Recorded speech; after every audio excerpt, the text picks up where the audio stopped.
जागी जावा जागी जावा जागी जावा जागी जावा जागी जावा जागी जावा जागी जावा जागी जावा धर्म धाद छो लगाणु सुन ल्यावा धर्म धाद छो लगाणु सुन ल्यावा हे उत्तराखंड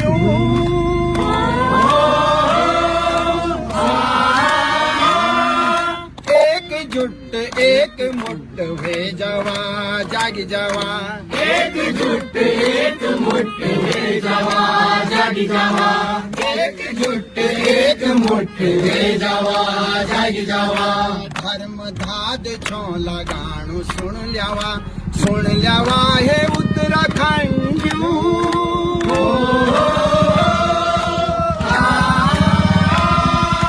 एकजुट एक मुट्ठ वे जावा जागी जावा एकजुट एक मुट्ठ वे जावा जागी जावा एकजुट एक मुट्ठ वे जावा जागी जावा रात खुली सबेर वेगे उठा हिटा देर वेगे उठा हिटा देर वेगे उठा हिटा देर वेगे भगत दगड़ी हिटा फिर ना बोल्या अंधेर वेगे ना बोल्या अंधेर वेगे ना बोल्या अंधेर वेगे न्यो निसाब मांग लड़ा जुल्म कतै ना सहा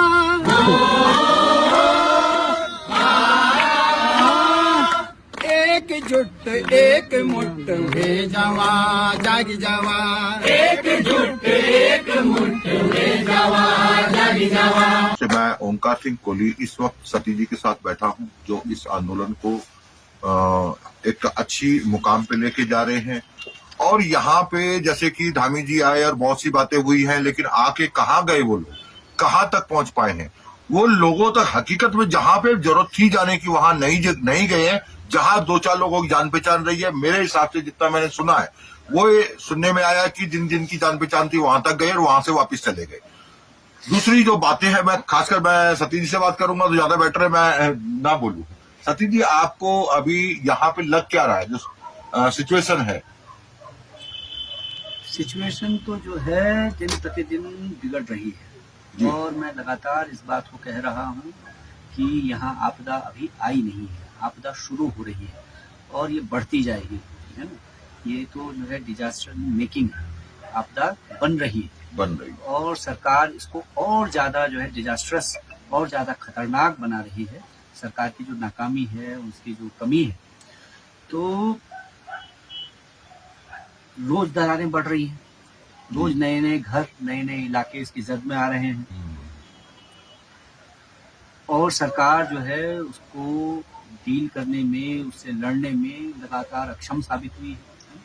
हम तो शुरू में ही, जब ये शुरुआत हुई 2021 के नवंबर प्रथम सप्ताह से, तब से ही लिख रहे हैं, बोल रहे हैं, लड़ रहे हैं, जुलूस प्रदर्शन कर रहे हैं, लेकिन सरकार जो है इसको जनवरी प्रथम सप्ताह तक इसको सुनने को तैयार नहीं हुई। जब तक कि हम सड़क पर आ नहीं गए, हमने चक्का जाम नहीं लगा लिया, हमने मशाल जुलूस नहीं निकाल लिया, हमने 2,500 लोगों का प्रदर्शन नहीं कर दिया, तब तक सरकार जो है होश में नहीं है। और अब भी जब थोड़ा सा जागी है सरकार, तब भी जो है ये टू लेट टू लिटिल, बहुत देर में जागी हुई है, बहुत कम उसके संसाधन है, बहुत कम उसकी तैयारी है। लेकिन अभी जैसे आप सच बात कर रहे थे कि 1,00,000 1,50,000 की जो बात चल रही थी कि ऐसा कुछ मिल रहा है लोगों को, तो ये तो सच में 1,00,000 2 लाख की तो बात ही नहीं आ रही। यहाँ तो हमारी पुश्तैनी जमीन है, सब कुछ रहा है।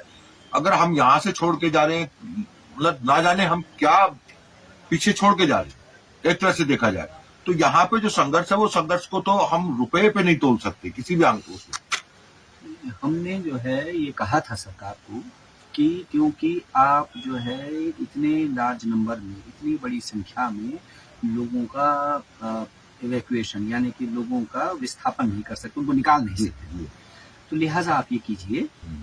जब हमने देखा कि आपदा का जो स्केल है बढ़ रहा है और इनके बस का कुछ नहीं है, तो हमने ये सुझाव दिया था कि आप जो है प्रत्येक व्यक्ति को जिसको निकलना है उसको 5 लाख रुपए दे दें। ओके। इससे क्या होगा कि आपके सर से भार खत्म हो जाएगा। 5 लाख रुपए उसको मिला, वो अपनी कहीं व्यवस्था कर लेगा 6 महीने साल भर के लिए।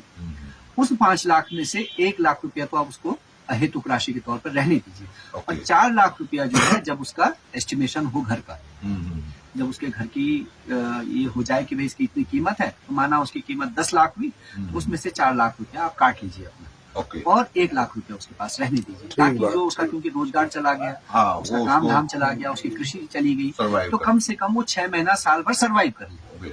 और अगर तब स्थितियां 6 महीने बाद, साल भर बाद ठीक हो गई तो ठीक है, और नहीं हुई तो जहां भी आप उसके लिए नया घर, नया वो देने वाले हैं भूमि, तो वहां जाकर के वो अपना बस जाए। लेकिन उस 5 लाख को इन्होंने 1.5 लाख में बदल दिया, और 1.5 लाख में भी 1 लाख उसको वापस करना पड़ेगा, और 50,000 रुपए अहेतुक राशि। अब आप लगाइए कि कोई आदमी अपना सामान समेत घर कहीं शिफ्ट करेगा 4 महीने 5 महीने, तो 1 लाख रुपए में क्या करेगा? कुछ भी नहीं कर सकते। वही तो उसमें 2 महीने 3 महीने का खर्चा नहीं चलेगा। अगर वो यहाँ से दूर देहरादून जाता है तो वहाँ 8-10 हजार रुपये तो कमरा ही किराए का मिलता है, खान पान इतनी महंगाई है अच्छे दिन में, तो इसलिए ये हमने कहा था, तो उसको ये इस तरह से उन्होंने कर लिया है। और अब 1.5 लाख भी जो दे रहे हैं उसका जो है चेक दे करके फोटो खींच रहा है भाजपा का जो यहाँ का प्रदेश अध्यक्ष है। अच्छा। हमने कहा ये तो आप बेइज्जती कर रहे ये हैं तो पहाड़ गलत के है, ये लोगों तो का, गलत है। आप जो है मजाक उड़ा रहे हैं हमारे, है ना, हमारे स्वाभिमान का। सही तो बात। ये कोई भाजपा के पोस्ट का पैसा है, तो उनके घर का पैसा है जो आप इस तरह बांट रहे हैं, ये तो हमारे हक का पैसा है, आपका हमने पैसा, लड़ अधिकार है हमारा। लड़के लिए हमने, तुमने दिया थोड़ी, बिल्कुल। वो तो जब हमने जो है लड़े यहाँ बैठे हुए तब दे रहे हो। और वो तो हमने कहा शुरू में ही कि जिस दिन मीडिया चला जाएगा, अब भगा दिया उन्होंने नेशनल मीडिया, तो वैसे ही जैसे खबरें वहां खत्म हो जाएंगी आना, तो फिर सरकार भी चली जाएगी। तो इसलिए जो है हमने ये डिमांड की थी कि आप ये 5 लाख रुपए दे दें, और उसके बाद, लेकिन स्थिति जो है ये है, और सरकार जो है लोगों का ऐसी आपदा की घड़ी में मजाक उड़ा रही है, उनके दुख तकलीफों को इस तरह से जो है वो राशन दे करके और ये दे करके लोगों को भीख की लाइन में खड़ा करके उनका मजाक उड़ाना है। हमारे उत्तराखंडियों का कुल मिला के मजाक उड़ाया गया है। एक राज्य बना, जिस राज्य को लेने के लिए काफी लोगों ने शहादत दी, बलिदान दिया, मातृशक्ति ने अपने बच्चों को, अपने पति को उस राह पे चलने के लिए मतलब एक सपोर्ट किया, और आज हमारी ही मातृशक्ति जोशीमठ की जो है बेघर है एक तरह से। तो इस जगह पे जो बात आ रही है, कुल मिला के देखा जाए तो 22 साल में जो विकास होना था, विकास नहीं, विनाश की ओर गया है हमारा उत्तराखंड। और पहले टेहरी की बात हुई तो टेहरी में भी वही हुआ कि वहां के लोगों को बाहर कर दिया गया, और वहां पे बोल दिया कि यहाँ पे डैम बन रहा है, यानी कि एक तरह से पलायन के लिए मजबूर किया गया। और आज जो स्थिति यहाँ आ रही है, यहाँ भी यही स्थिति है।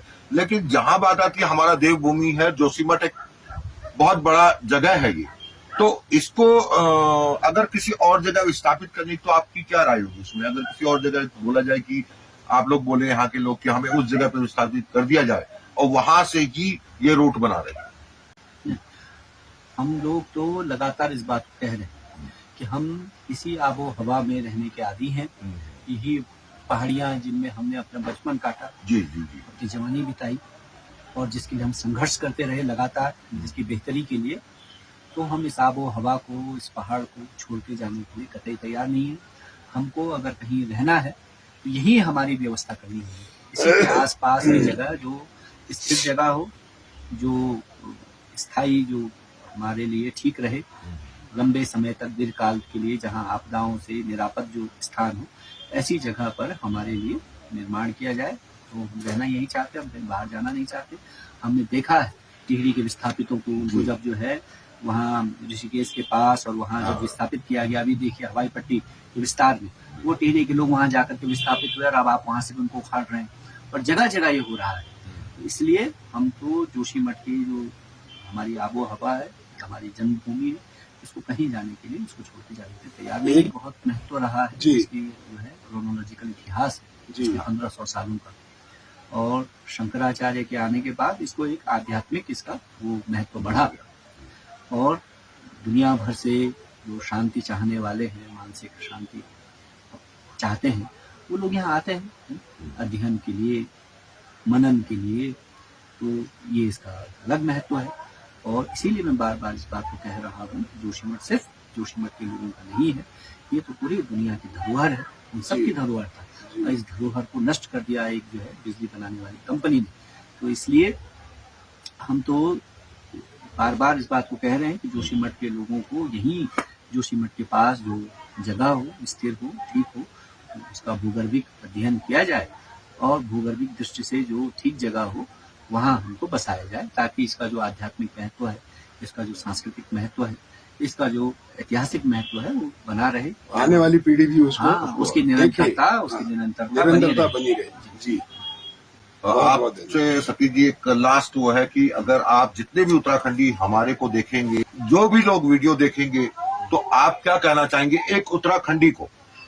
हम उत्तराखंडी की बात करेंगे क्योंकि हम सब उत्तराखंडी है, हमारा दर्द है, हमारी माँ चाहे वो टीरी है, चाहे वो जोशीमठ है, चाहे वो हमारा चमोली है, वो हमारी माँ है और उत्तराखंड पूरा हमारा है। तो उसके अकॉर्डिंग आप क्या देना चाहेंगे? तो यही कहना चाहूंगा, हम बात जरूर कर रहे हैं जोशीमठ बचाओ की, और पिछले 22 साल से 20 साल से हम इस बारे में लगातार जोशीमठ बचाने की, तो ये सिर्फ जोशीमठ बचाने की बात नहीं है, ये पूरे उत्तराखंड के जो लोग तमाम दुश्वारियों के बाद, तमाम परेशानियों के बावजूद अपनी धरती से चिपके हुए रहे, इतनी विपरीत मौसम में, इतनी विपरीत परिस्थितियों में, ना स्वास्थ्य सुविधा, ना अच्छी शिक्षा, ना अच्छा सड़क, ना अच्छा हमारा रोजगार, उसके बावजूद हम जो है इस धरती से मोहब्बत और अपने प्रेम के चलते चिपके रहे। तो ये पूरे उत्तराखंडियों के लिए जो पहाड़ी क्षेत्र में रहते हैं, तो उनके लिए भी संदेश है कि हम जो है अपने उत्तराखंड को बचाने के लिए, इसके जो पहाड़ी क्षेत्र में जिनके लिए हमने उत्तराखंड आंदोलन लड़ा, जिनके लिए हमने कहा कि हमारी जो महिलाएं हैं उनकी पीठ का बोझ कम होगा, उनका पलायन रुकेगा, हमारी कृषि जो है हमारे लिए उपजाऊ बनेगी, वहाँ जो है देखिए भालू बंदरों का आतंक है। तो इस उत्तराखंड को बचाने के लिए दोबारा से हमको उसी तरह के आंदोलन की, उसी तरह की चेतना की, जो चेतना हमारी उत्तराखंड आंदोलन में जागृत हुई थी, हम भी उसी आंदोलन से निकले हुए लोग, तो उस चेतना को दोबारा से जगाने की जरूरत है और उस आंदोलन को दोबारा से खड़ा करने की जरूरत है।